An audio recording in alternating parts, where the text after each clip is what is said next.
Hi there, and thank you for joining me for today's live reading of The Challenger by Rowan Rossler. And this is presented by Itsy Bitsy Book Bits. December, Chapter 1, Flynn. Every woman tells lies in Los Angeles. Being slippery with the truth is part career strategy and part necessary coping mechanism. The pressure to be beautiful and successful is relentless in the City of Angels, and though my fans consider me both, they don't know the real me. I've been lying for years. Some days I'm better at it than others, and today is a definite other. My anxiety has shot up like mercury in July, and I'm fresh out of magic pills, about to lose it on the world's most annoying gatekeeper. Can you check again? I asked Madison, another blonde actress wannabe slumming it as a Beverly Hills receptionist. I made an appointment a month ago before I went out of town. She snaps her gum and scrolls through the calendar on her computer monitor, making a big production of it. I don't see your name anywhere, and Dr. Bradford is booked solid for the next 2 weeks. You'll have to reschedule. Is there any chance he can write me a new prescription without an appointment? I dig deep for my most sincere Flynn Dryden smile, the one my fans pay $100 a pop to see in person, and fight the urge to yell, "Don't you know who I am? I am America's favorite motivational guru. My entire career is helping people." After playing nice for the last 30 days and smiling through the lovers, haters, and hecklers on my book tour, right now, I just need someone to help me. Madison's baby blues show the first sign of crumbling when the clinic door beeps open behind me. She straightens in the chair, unconsciously primping her hair. I glance over my shoulder, expecting to see a famous producer or agent, not some young guy helping himself to water at the cooler. Only a rear view because he's facing away from us, but damn, he's fit as fuck with the skin the same color as the almond butter I smeared on my toast this morning. I can only assume he's a delivery guy. Who else waltzes into a psychiatric office for a drink wearing only a tank top and shorts? Anyway, I turn back to Madison and go for the beg as a last resort. Can you swing me 10 pills for now? A courtesy top off. It's an emergency.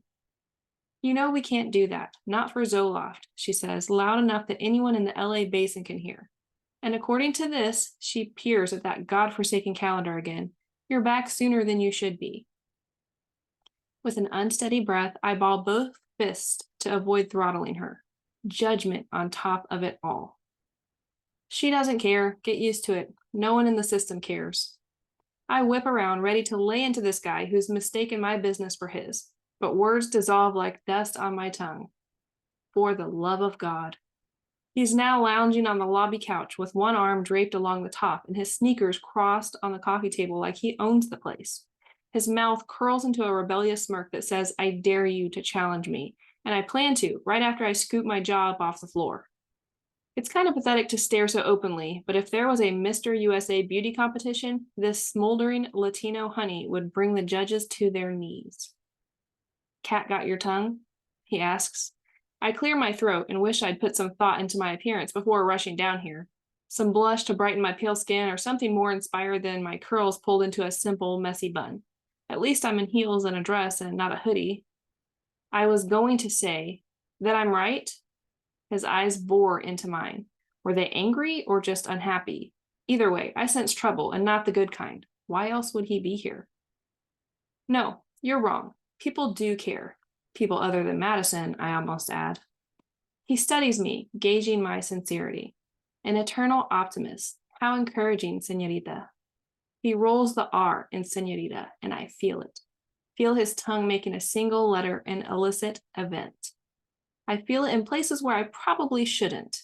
While that sensation buzzes through me, he pushes off the couch and swaggers over, a hip-swaying advertisement for testosterone and virility. I'm 5'10" without heels, the neighborhood giraffe, but I can tell he's grooving on the power of being taller, staring down at me with peepers a shade of turquoise so unreal they might as well have a Crayola label slapped on them. "Chavez," he says, "since we're swapping names." I didn't know we were. He fingers a curl that's gone AWOL from my bun with a slow smile. "Come on, beautiful lady. What's your name?"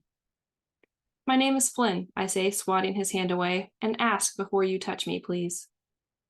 His eyes drift over me without landing on any one place, but they still manage to get their point across. "You always wear dresses that short?" You're one to talk, Sporty Spice, I flip back, not leaving much to the imagination, are you? He shoots me a saucy wink. I got you imagining. That's the first step. Jesus, how is it even possible to have a mouth made for sin on such a baby face? My mind races back and forth because he looks so familiar, and his name rings a bell. Something about him in general rings all my bells. Curiosity gets the better of me. What's step 2? I ask. The office phone jingles to life, and Chavez steers us away from Madison's chatter to corner me by the fish tank. He raises one arm, boxing me in further by laying his palm against the wall beside my head. Heat radiates off of him like a 5-alarm fire. You tell me, he says, his breath sweet and dangerously close to mingling with mine. A flush creeps onto my cheeks. He is young and yummy and flaunting way too much skin for 11 in the morning. And if it's possible to smell like male dominance, well, he's got that covered too. Sweet fuckery, where was he last night? My dating app running gun with Dwayne from Denver imploded into the usual disaster. Nothing sexier than a guy lapping my lady business like a panicky toddler with a melting ice cream cone while I count spiderwebs on his ceiling. I had to fake an orgasm to end that misery, and he passed out believing it was all due to his Herculean efforts. Ms. Dryden? Madison's voice jolts us out of our intimate cocoon. Chavez cuts her an irritated look over his shoulder and steps back, taking his body heat with him. You're in luck, she says. I just had a cancellation for tomorrow at 4. Oh, sure, I reply. Tomorrow works. Flynn Dryden. Chavez says my name as if he's testing out a new language. My last name also starts with D. If we got married, you'd still be Flynn D. How do you feel about that? In my attempt to suppress a laugh, I end up spraying it instead. How often does that line work for you? You'd be surprised. Well, I'm sorry to be the one to crush your odds. My pushback only seems to amuse him. Muy tierna y fogosa, he says, working the Spanish accent with a smile. I like. Whatever is going on here, I like it too. It's a good feeling, this rarity of being admired by a younger man not clutching one of my books. Our little flirtathon is the first bit of fun I've had in a long while. But, like everything good in my life, it's cut short. One of the office doors in the hallway opens and a weeping, expensively tended woman clutching a hairless dog shuffles out. Excuse me, she sniffs, sliding past us to make a dramatic exit in her sequined tracksuit. Following in her footsteps is a burly man of the Scottish Highlands variety with horn-rimmed glasses and a braided beard held together with a festive red hair tie. He looks surprised to see us. Hey, Smythe, Chavez greets the man with a 2-fingered salute off his forehead. Smythe glances at his watch. You're early. If you're late, that's not showing respect. Funny that I've been coming here for a year and have never set eyes on the Ethan Smythe of Bradford and Smythe Psychiatry until now. Compared to the dashing and impeccably dressed Miss Dr. Bradford, Ethan in his flannel shirt looked better suited to carve statues with a chainsaw that probed my mind. Your punctuality is appreciated, Ethan says. I need to use the little boy's room. Make yourself comfortable in my office. He turns to me with an apologetic smile. I'm sorry, but no girlfriends allowed. I arch a brow, as if I don't have anything better to do with my time than hold my boyfriend's hand during his therapy session. I'm not his girlfriend, I point out. Chavez glances over and disarms me with another wink. Not yet. Ethan's head is on a swivel, unsure what to make of us. I'll be back in 5. I hope that's enough time to sort yourselves out. After he leaves, Chavez takes a step closer, erasing the distance between us. My body hums with a strange energy. Looks like our time is up, Miss Flynn. I left my phone in the car, but how about I do my thing and you leave your number with her? He tilts his head at Madison, who, to give credit where credit is due, can certainly act like she's busy. Chavez must think this is a slam dunk, judging from his confident smile. Not so fast. How old are you? I ask. Old enough to know what I'm doing. And you're assuming I'm single. Fortune favors the bold, right? I'm all about taking my chances. He curls his fist to reveal the words fear and less, inked across his right and left knuckles. Hand tattoos are not on the top 5 list of what I'm looking for in a man, but gah, his mouth. It brings to mind dirty kisses in the rain that go on forever, with lots of tongue. Perhaps I search his dreamy face too long for his liking. Maybe he has no clue I'm processing multiple layers of rationalization.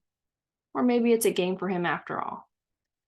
But hey, he says, dropping his hands as if I've personally rejected them. If you're one of those chicks who likes to play hard to get, I'm out. I don't have time to chase women. Leaving it up to you. No time to chase, but lots of time to put on one hell of a show with his insouciant strut down the hall. Molded onto a butt built for serious thrusting, his canary yellow shorts are the equivalent of an amber traffic light. Slow down and proceed with caution. Madison watches him go with a snorting laugh. Unbelievable, huh?